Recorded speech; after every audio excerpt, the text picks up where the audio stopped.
Yo, what's up? Welcome to another episode of Outside Shots, presented to you, as always, by the good folks at OGs. This is my guy, Jump Shot 8, on Twitter, Eddie Johnson. I'm Saul Bookman. Thank you so much for joining us today. We got a lot to talk about. And you know what? You know what's kind of refreshing? We're going to talk Suns, as we always do, but I think halfway through the show, we're going to mix it up a little bit. We're going to talk a little bit of just basketball. We're just going to talk some ball. We're just going to talk. This is going to be fun. We're going to be nice to each other. There we go. So let's just go ahead and get started. There's a bunch of stuff going on Twitter, a lot of rumors, and you hear them every day. I just need some time to get away. You know what I'm saying? You know what that lyric is?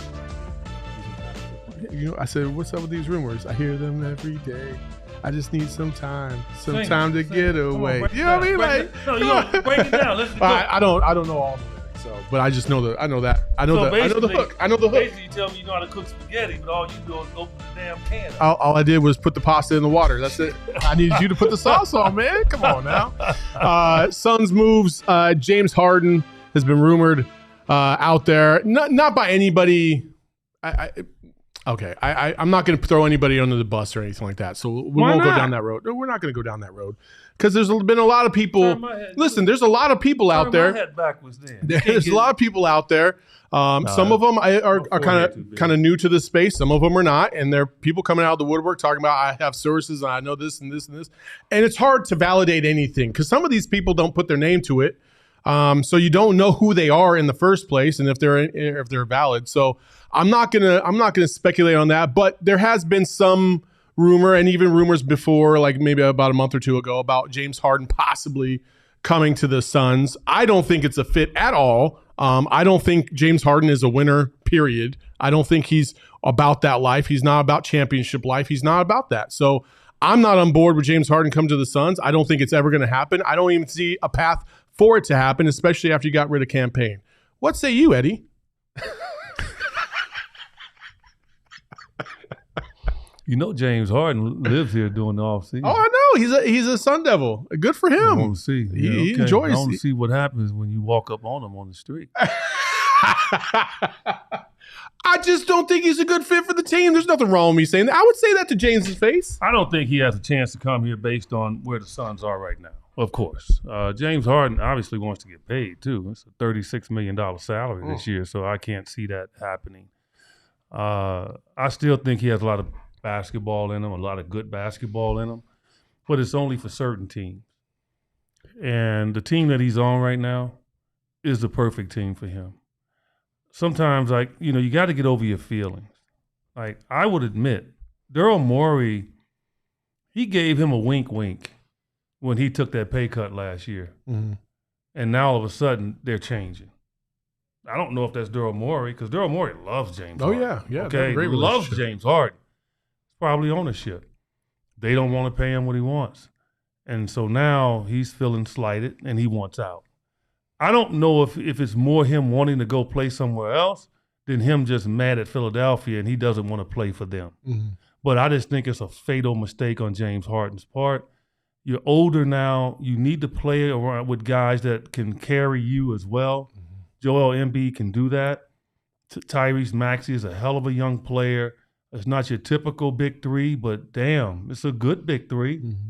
And I don't understand why you want to leave that situation. But it's James Harden, man, and he's changed teams over the last 3 years consistently, and it's just not a good look for an all-time great, to be able to be out there changing teams because you're upset with the internal structure of a team. Mm-hmm. You got mad in Brooklyn because of what was going on, wanted to leave, obviously got mad in Houston, and now he's mad again in Philly. So he's got to look in the mirror and start to think it's maybe me than everyone else. No, I agree. I agree. There's two different things that you said. I agree that James Harden is an all-time great. Like, I do think that. I think he's one of the top 25 players in NBA history, especially when you're talking about the versatility by which he could score at his peak. Like, he was one of the best players in the NBA, hands down. So for sure, I'll give him credit for that. And then second of all, the way he has gone about handling everything has just not been ideal. You're right about that. Like, spot on. I also listen for this team as they're constructed right now. for what you see, on paper and the things that you've heard behind the scenes. I just don't know if James is really built for this franchise. I think he's probably better suited in going to another team like the Clippers, maybe. So that way, listen, if James can go somewhere and thrive, that would be ideal. Right. Because if he went to the Clippers and Kawhi and Paul George helped carry him, that would be great. And when inevitably Paul George or Kawhi get injured, James can step up, and then they can kind of counteract each other. And that's what the Clippers were missing last year.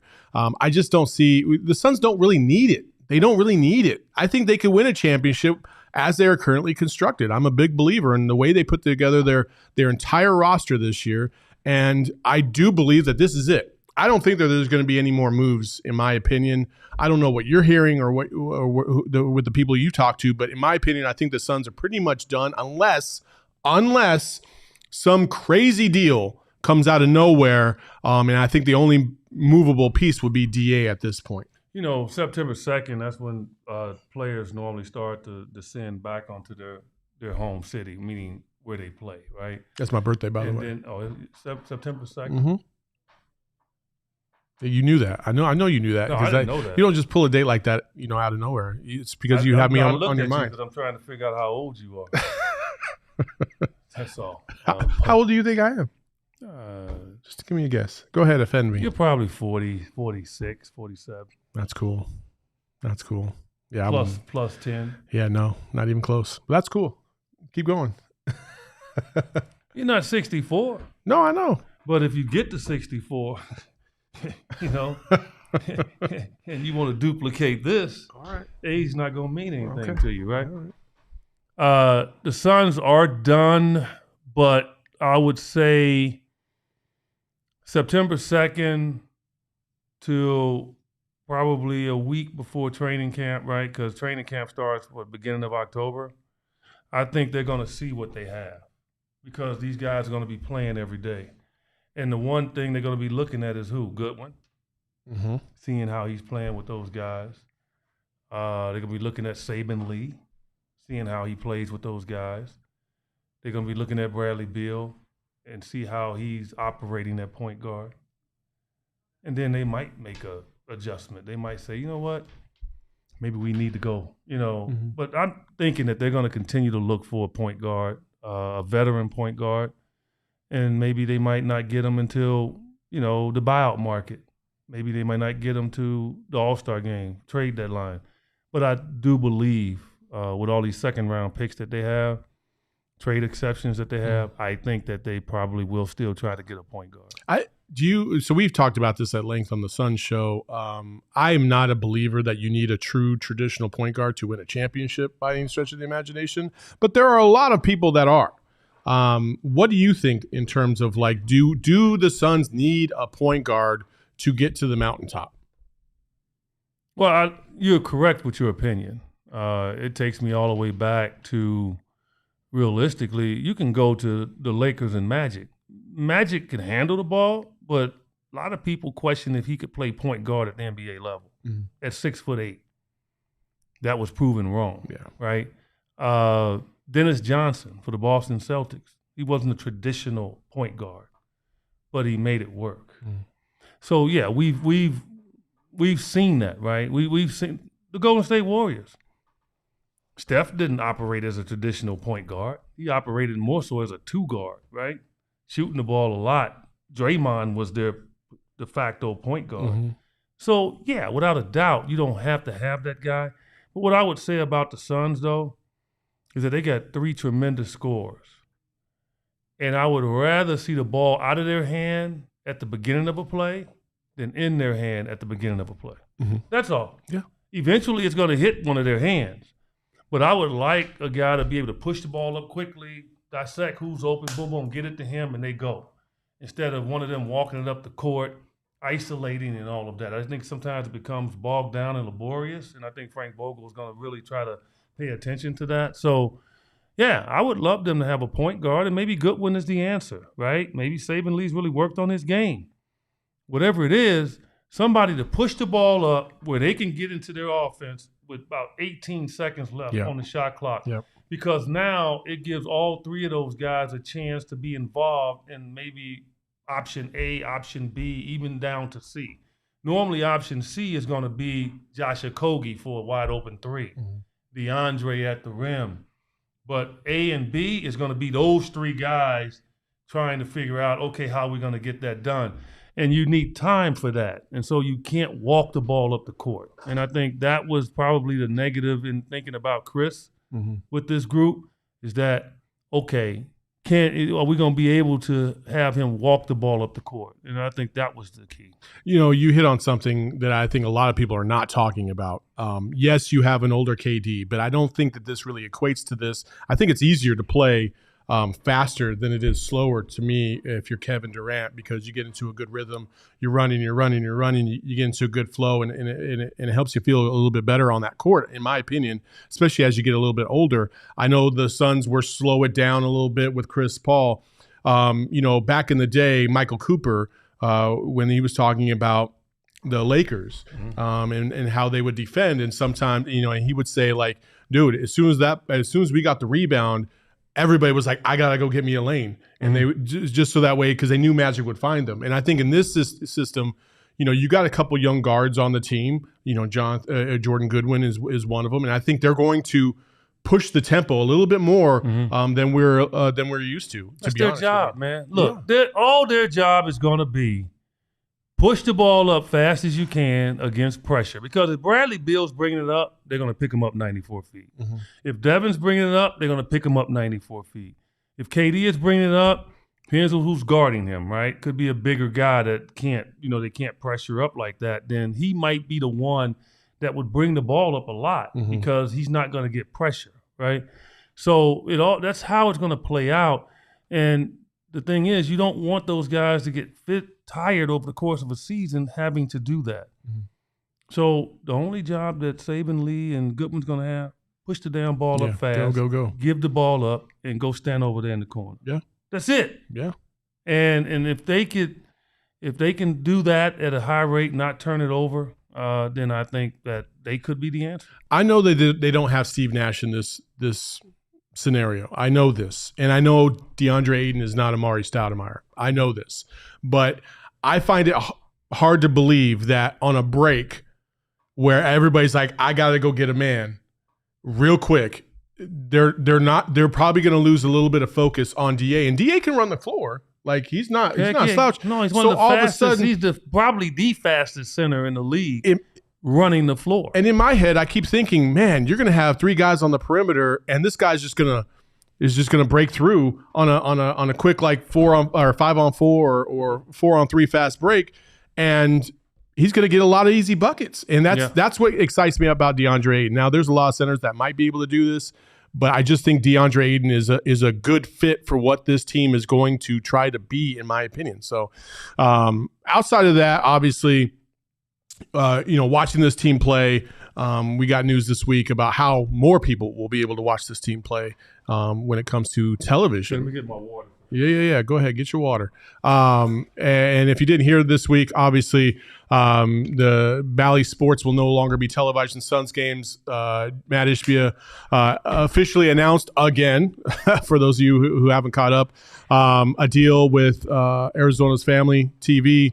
And Gray Television. So I think something like 2 to 3 million more people across the state will be able to see these games for free, which I think is tremendous. It takes us back to how it was basically before 93, in my opinion, because 93 was when we started having a few pay-per-view games and things of that nature on Cox Cable, and then things kind of just spiraled out of there, and things got a little bit more limited. And I think Ishbia's taking it back, and which I really love, and it gets more people into the game, and that's what you need as a fan base. You need more people exposed to your team, your brand, the way it used to be, and I think this is a tremendous move. And I know you're involved on the broadcast side of things. How excited are you about this? I love it. I mean, that's how I played under. I played under, Channel 45 back in the day, I think. Yeah, UPN, baby.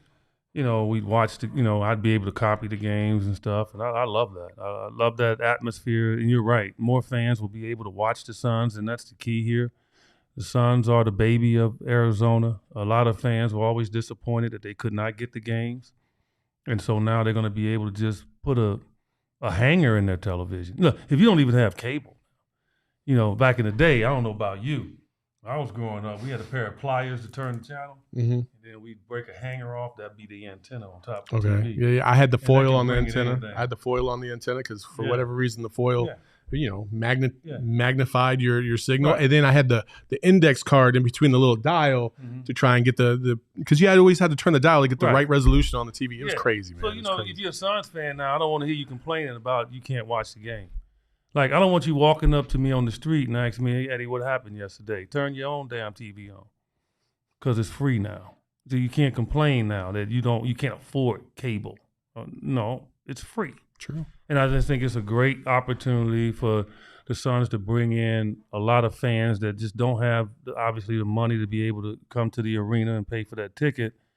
And now they can sit home and they can watch the game in HD, and it doesn't have to be cable. Where they have to pay a couple $100 a month to be able to get it. So I'm happy for them. And yes, I'll be calling the games. And, it doesn't matter what channel I'm on.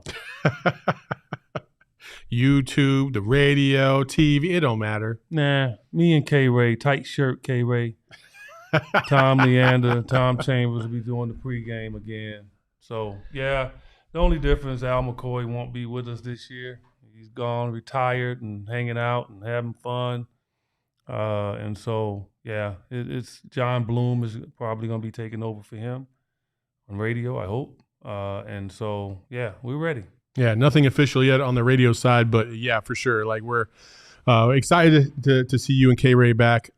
Also, K-Ray has a new podcast. You should go check it out. That was his first episode was this guy. Yeah, it was the Breakthrough Chronicles. Check it out. Yeah, it's pretty dope. So, and it's it's like what is it? It's like a uplifting kind of story. Yeah, it gets deep. Yeah, it gets deep into the heart of the matter of that person. You've never done that with me. It's just strictly just above board with you. I'm a basketball player. Show up, talk basketball. But K-Ray went a little bit more in depth with my life. Yeah. He brought out passion. Speaking about bringing out a little bit more in your life, OG's is one of the best edibles in the game. Check them out, ogsbrands.com. If you don't know, you should definitely go to your closest dispensary to find out by going to ogsbrands.com. It's phenomenal. Their Happy Balance gummy, 1-to-1 THC to CBD ratio has hit the market, is fantastic. To me, it's the best edible out there. But they also have their limited edition pink lemonade gummy, which is fantastic. When are you going to give me one? Are we going to do one on the air one time? My guy, no, we're not going to do one on the air. We could do one on the air, but it ain't going to do anything because it's still not going to hit your system for like another hour after that. So, well, let's do it before we get on the air. That means you got to show up. I was going to say, you're going to get here before like 2 minutes before the show? I guarantee you, I'm not going to look. Well, you already know. He's at to mail it to me. Then I'll do it on the way here. I'll give you a bag. Why do I want to show up that early and have to look at him? The love, man. The love for the squad and for the building, man. I got things to do. All right. Well, people like golf. See, places to go. Also, I will address one more thing. Oh, also, you got to be 21 and over to enjoy the OGs. So make sure you enjoy responsibly and go to ogsbrands.com to find your nearest dispensary who sells OGs. And sometimes they have a buy one get one. So is that like liquor? Like you can't like do those and drive?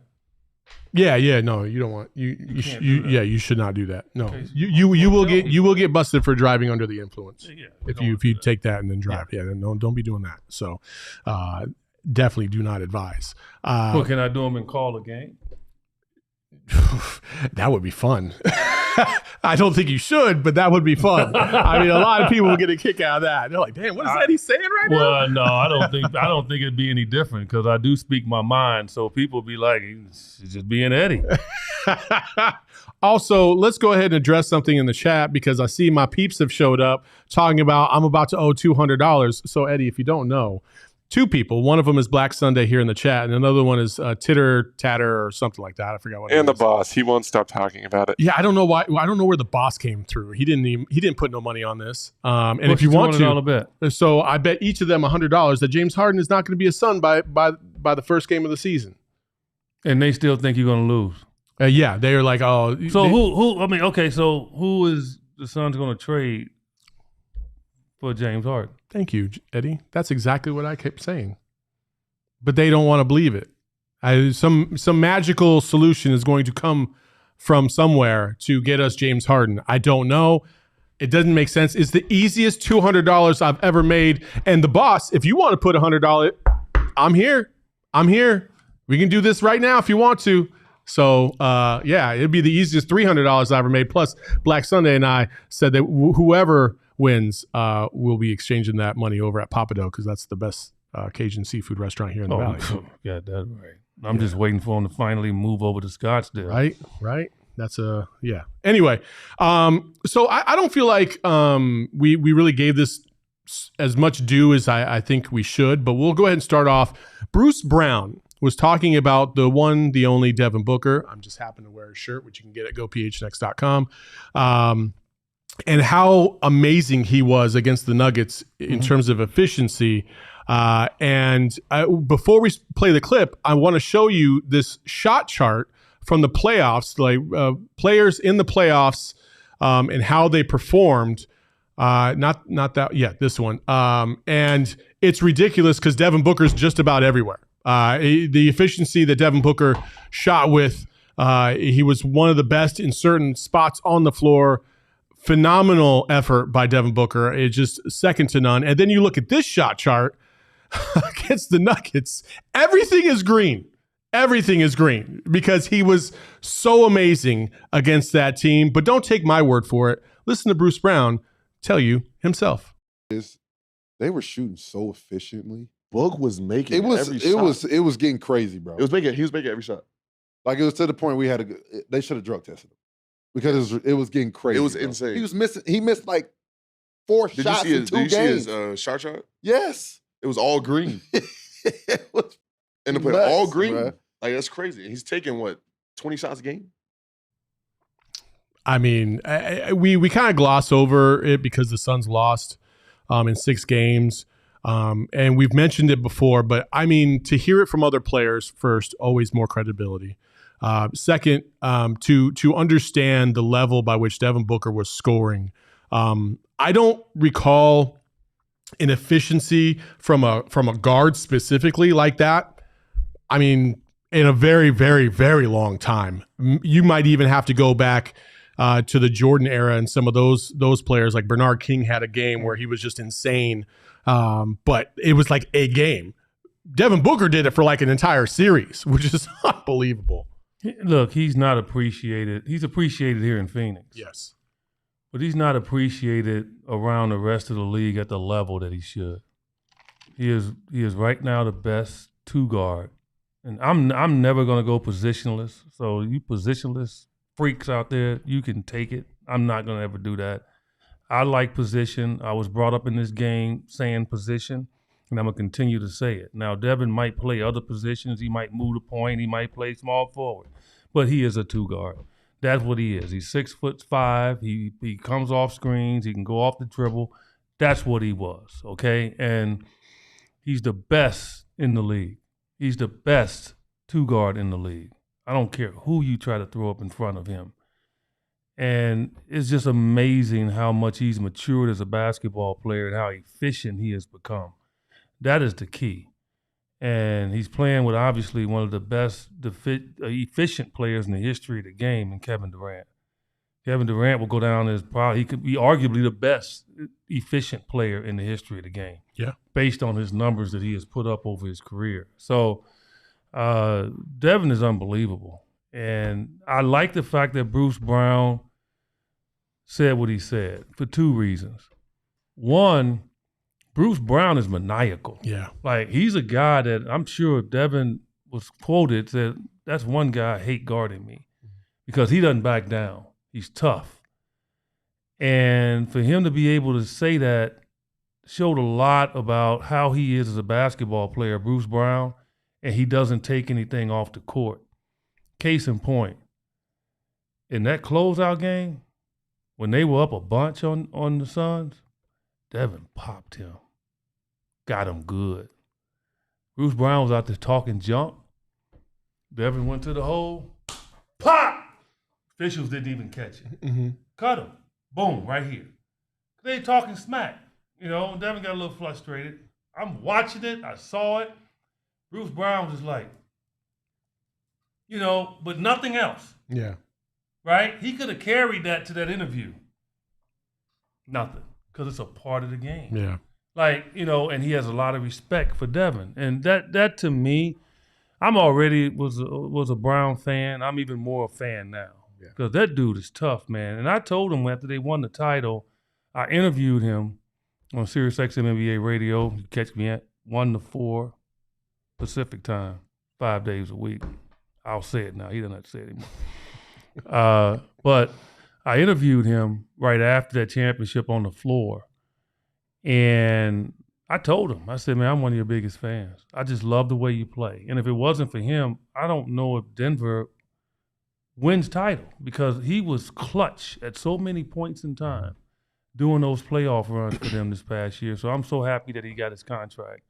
And, I wish him well. Yeah, no, Bruce Brown, obviously beloved in Denver, got his money and deserved it. He got a big contract out in Indiana, and I think that surprised a lot of people. $22.5 million a year. Hey, that's fantastic. And it's, listen, for a guy who started off, he got drafted by the Pistons, ended up getting to the Nets, and then going to the Nuggets. That's the way you come up, and that's the way you grind your way to a huge contract, and really a life-changing contract in some respects, in $46 million. So congrats to him. But going back to what you said about Devin Booker, I do think that the NBA is starting to realize, NBA fans across the country are starting to realize that Devin Booker is that dude. But it's so funny because we always talk about East Coast bias, and Mikal gets traded from the Suns to the Nets, and he balls out. Don't get me wrong, he balls out. And now there's rankings out there talking about Mikal Bridges is ahead of Devin Booker because he's that much better. And I'm like, bro, no, stop. You got to stop, because Devin Booker, Mikal's offense is not better than Devin's defense. If you know what I'm saying.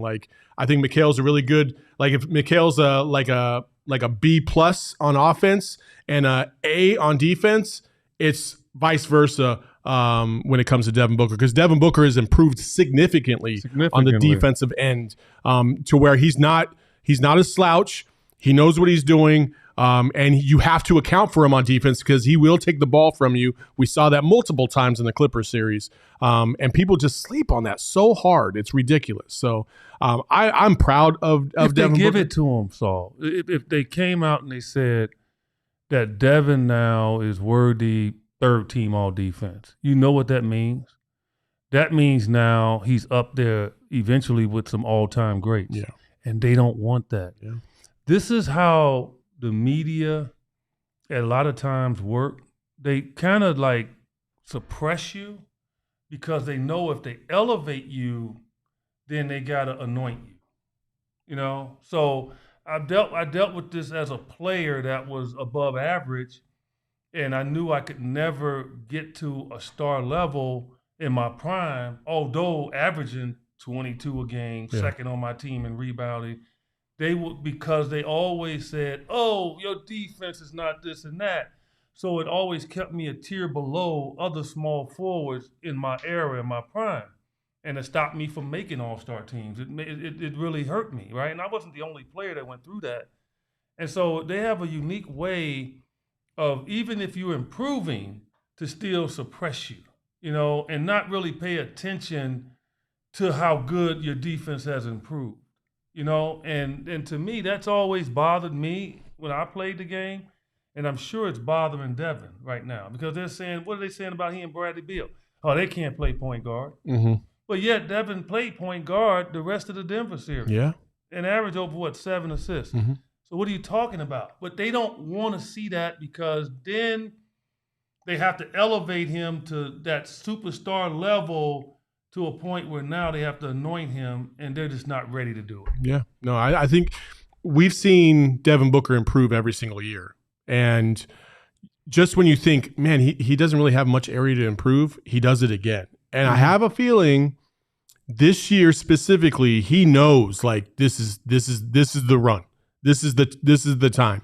And provided nothing, last year I really felt like the Suns would have had a better chance in games 6 and 7 if he didn't injure himself. That fluke kind of foot injury was just devastating because he could still play through it, but you could tell he wasn't all the way right. Two things. The foot injury bothered him at the end of that Denver series, and he got fatigued because now he was having to play point guard and score. Mm-hmm.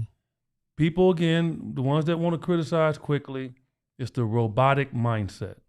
Those are the same ones, if we had them get on a stair stepper and said, put it on a level 2 and say do 30 minutes, they quit.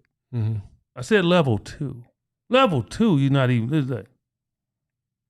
just not even breathing if you're in semi-shape.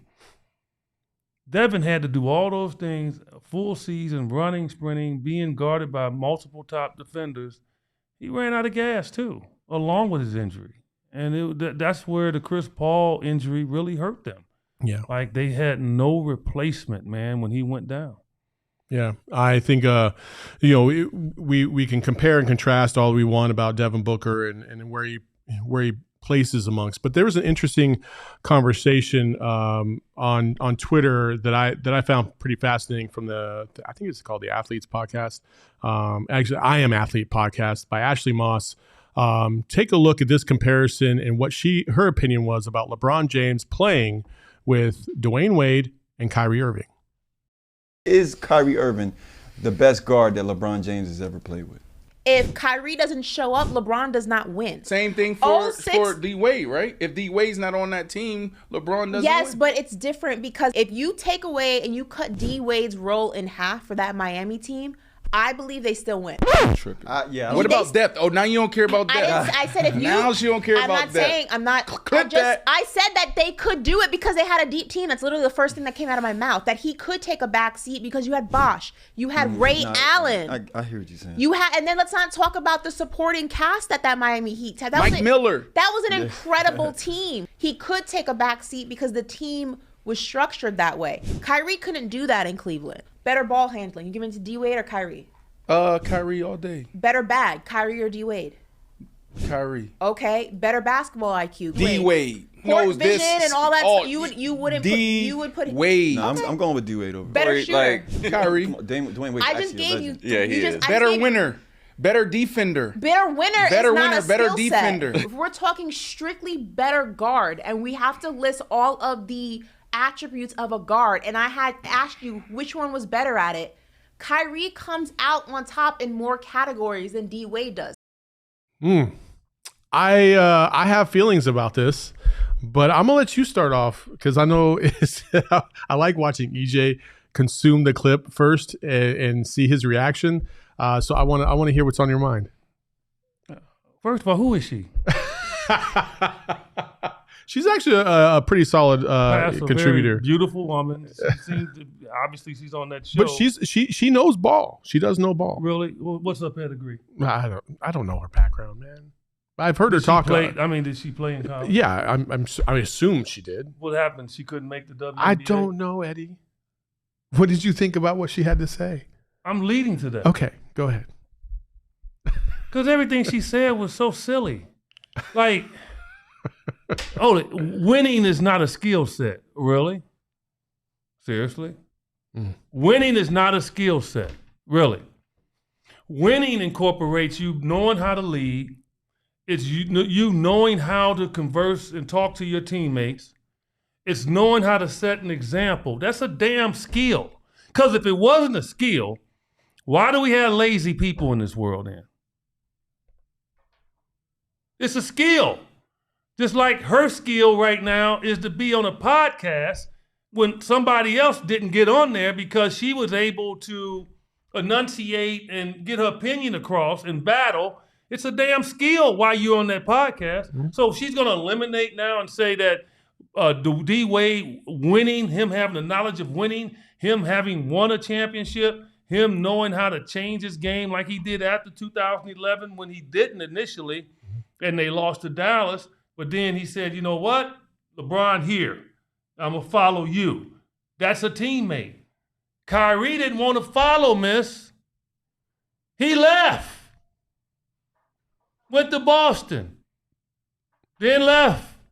Went to Brooklyn. Then left. He's in Dallas. Okay? I don't want to hear that. No. D-Wade, I would say both of them added to the winning of a championship as teammates. It's nobody ahead of the other. Kyrie was unbelievable in those last 3 games that the Cleveland Cavaliers had to win. You're right. If he doesn't play that way, LeBron can't win. But damn, LeBron's supposed to just win by himself. Apparently, is he supposed to just win by himself? I mean, people think so, I guess. But he's the only player, great player that I've seen that people always want to like talk about the players he played with and how much help he had. Magic had a lot of damn help.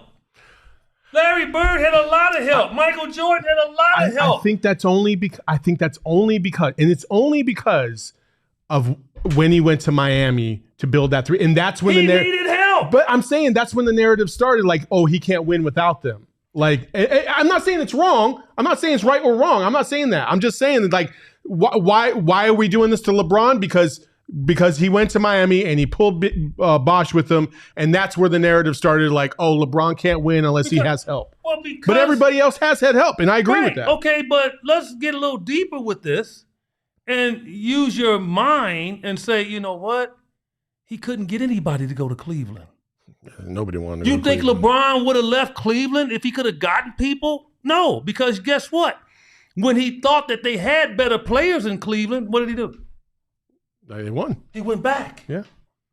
He went back to Cleveland. Yeah. So it was all about he knew he couldn't get free agents. So all these other guys that won titles, they had teammates. He didn't have any. So, yeah, I'm going to go and D-Wade, boom, I'm going to come there as a free agent. Chris Bosh, you're a free agent. You want to come here? Fine. If Chris Bosh had not come, there would have been Amari Stoudemire. Yeah. If it wasn't Amari, it would have been somebody else. It did not matter. So what I'm hearing you say is that you don't think that he had enough with Eric Snow and Larry Hughes? He had enough to drag a team to the finals. Yeah. He had enough. Yeah. The team. But he couldn't win. But he at least got them to the finals, right? So that is just so funny to me. Like, people all of a sudden want to think that somebody like was by themselves. MJ, he's 6-0.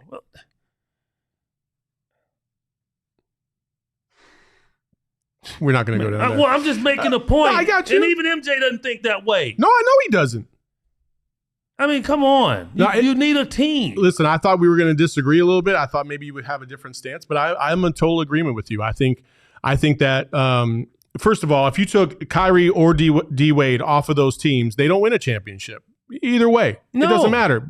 They were both equally as good. And I would say that Dwayne Wade, for what she did not cover, is way better, so much better with the intangibles, with the mindset of a winning culture. Defender, one of the best shot blockers, probably the best shot blocker at the guard position in history. Heat culture literally is the definition of Dwayne Wade. Like, he's the one that built that Heat culture himself alongside Pat Riley. That's where that whole mantra came from. And then Eric Spoelstra got involved and everything just kind of took off from there. So, Dwayne Wade is probably one of the most underrated guards in NBA history. He's not going to have the blow you away stats, but to a man, anybody in the league will tell you he's probably one of the top 10 guards of all time because of his versatility, the way he could play defense and offense. He was that dude. And there were some games he would downright just take over because he was that good.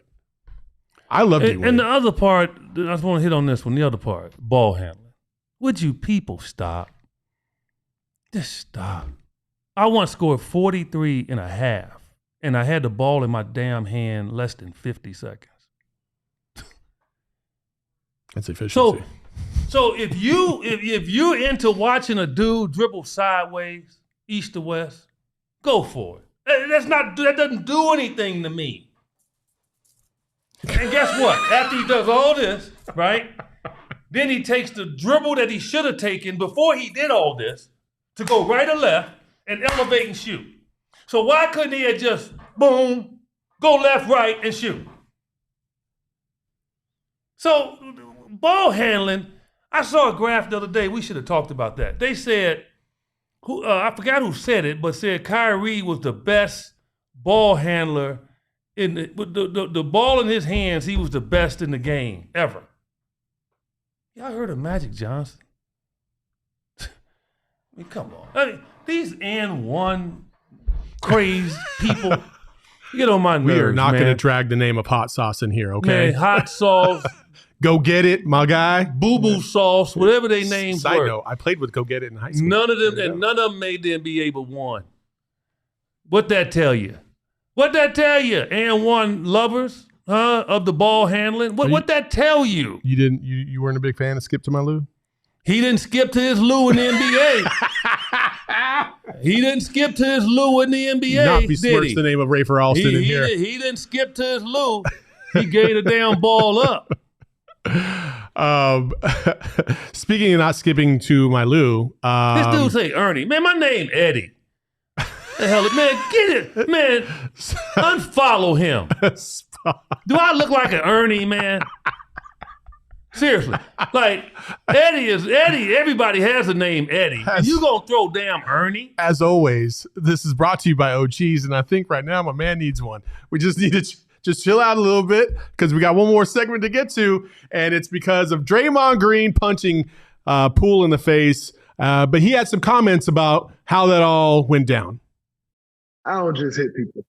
Dialogue, of course, happens over time, and you usually ain't just triggered by something like that fast, to that degree. You know what I'm saying? Like, this is a team. You know what I'm saying? Like, ain't nobody on my team triggering me, in an instant. We know stuff that you don't say amongst men. You know what I'm saying? We know things that you have to stand on. Okay, can I say something right quick? Oh. Can you scroll back down? I got to address this real quick. Okay. I'm sorry. Hey, Simple Eats, okay? When I say handles the ball better, I don't mean dribbling, you stoop. I mean handle the ball better, meaning the right pass, making it easy for his teammates, seeing the floor. That, to me, is a ball handler, not somebody that want to dribble the ball 20 seconds of the shot clock, okay? All right. Okay. So Draymond goes off and he says that. And so a fake account came out, and we'll address what Draymond said here in a second. And then a fake account, a lot of people thought it was NBA Central that quote tweeted KG, but really was NBA Centel quote tweeting a fake tweet about KG. Yeah, it got me a little bit this morning too until I realized what's going on. And then Draymond, now this is the real part. Draymond actually responded to it, and then he ended up deleting it. But Twitter, especially your boy right here, got a screenshot because that shit was gonna go away quick. He said, I tried you when I was a rookie, KG, and you started talking to yourself like I wasn't talking to you. What's that like? The freshman picking on a senior citizen, that's double his size. And that was in response because of the fake tweet. It basically said that that's like a freshman or a senior picking on a freshman in regards to Draymond picking on Jordan Poole. And so with the comments that Draymond said, I think Draymond gets away with a lot on his team because of his basketball IQ, his defensive intensity, and what he brings to the table. But I do think that the rubber met the road last year to a certain degree. I'm quite honestly surprised that they gave him a 4-year deal for $100 million in Golden State. Draymond is a valuable piece, but I do think you reach that point where, okay, it's a little extra now, and you can't say for certain that him punching Poole in the face last year did not have an effect on that team long term, and it did. Had a huge effect, and and the fact that he's talking about, sometimes somebody can say a certain word to you. Man, look, that dude won a title. Oh, we know what word that was too. And matter of fact, if it wasn't for Jordan Poole, because Draymond was stinking it up. Right? He played well, I think, the last 2 games, but before then, he was stinking it up. It was Jordan Poole that was playing well. If it wasn't for Jordan Poole, you wouldn't have had that title. Mm-hmm. And you can win a title and come back the next year in training camp and get so mad at a teammate that you literally try to end his life with a punch because of words. And Draymond is the biggest trash talker going. And what happened, and I truly believe it, Jordan Poole started getting the best of him. And he couldn't handle it. Mm-hmm. Okay, words should not lead you to want to hit a teammate like he tried to hit his teammate. Words don't hurt. Man, I don't know about you. I grew up with mama jokes. Yeah, same. Man, dude talk about people, each other mama like it ain't nothing. Like, these dudes soft, man. Yeah. They soft. Words don't hurt. Words do not hurt. He can say whatever he wants to say. Like, if Draymond ever wanted to signify with me, I would undress him so bad he'd leave. Like, people can signify, some can't. Mm-hmm. But come on, man. Draymond is the number one trash talker in the league. So now all of a sudden, he was all upset about his contract. Jordan Poole got his. He didn't like what Jordan Poole was saying to him. Jordan Poole was getting some laughter, and he punched him. Yeah, that's exactly what happened, and he needs to own up to it, man. Jordan Poole is still being professional. He's not saying anything. He's not commenting. He's gone about his business. And yet, he's on there with a dude that is a cheap shot artist himself in Patrick Beverley, and those two up there talking about the art of cheap shotting or words. You can't say certain words to hurt somebody. And this dude Patrick Beverley tried to dislocate Chris Paul's neck without him seeing him. Come on, man. I'm telling you, I love the fact they're in the media. I think they both will do well when their career's over in the media. Come on, man. Don't be soft. And then he goes at KG. He really meant that to say what he said to KG. Yeah. You know, and I admit, KG never really, I think, ever had a physical fist fight. But I think a lot of guys were scared at what he might do off the court. Well, did you hear the story about him and Big Baby in the arm wrestling? No. Oh, a fantastic clip, and I'll show it to you after the show. And maybe we'll show it to you next week because it's one of my favorite clips of all time. It was just fantastic. But he's no punk, KG. He might be scrawny, but he's no punk. No. And I think KG also has, one of the things about KG is, as a Chicago guy yourself, there's a little switch that you just, man, look, you don't go there for too often. Man, before a game one time, I came out to go on the court. We were playing Minnesota in the playoffs. I was playing for the Rockets. Mm-hmm. He was walking up and down the hallway by himself, talking to himself. And I happened to walk past him, and I thought he had said something to me. And he looked back at me and said, "What's up, OG?" And he kept talking to himself. I was like, dude, crazy. He wasn't even talking to me, but he made reference to, "What's up, OG?" I thought he said something to me. And that just shows you he's a nice dude. It wasn't about him being angry or anything. He just was ramping himself up. No, those guys that were intimidated by Kevin Garnett. What I love about Kevin Garnett is, without a doubt, number one is he's a great storyteller. Like, I mean, when he tells a story, I'm into it. I'm like, okay, I'm listening to it. Yeah. And then the second thing is he has respect for the game and the league. Yes, he does. And how he it's knows constructed. The league. Exactly. Like, and that's what I love about him so much. So the fact that Draymond felt the need to respond to him and then realize that it wasn't him in actuality. He better apologize. Yeah, he better, because KG will come for the throat. Well, KG responded to the same tweet. Huh? He responded to the same tweet. KG did? Yeah, he just added Elon and said, "Fix this." He just added Elon and said, "Fix this." Yeah. Hey, you gotta love it. Yeah, Draymond, that's what tells you about Draymond. He's like, he has some inner fire in him. Yeah. Regardless of where he sits. He just signed a huge contract. A little insecurity. You would think he'd be happy. Yeah. And he's still on there talking about the Jordan Poole incident. Like, come on, man. Yeah. Like, let that go. Yeah. You tried to hurt that kid. You ought to be thankful you didn't connect at a high level and ended that kid's career. Yeah. Because that's how hard he threw the punch. Let it go. Like, dang, man, that kid don't want to fight you. He can't fight you. So let him go. Yeah.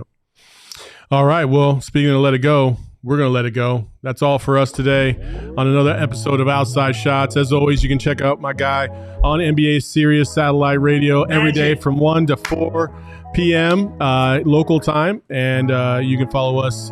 Next week, we have 2 shows for you because he promised. We got to make some up. So Monday and Thursday next week, we'll be right back at you. Until next time, Follow him at on Twitter at JumpShot8. Magic. You can follow me at Saul_Bookman. You can follow the show at PHNX Suns. No look. Peace.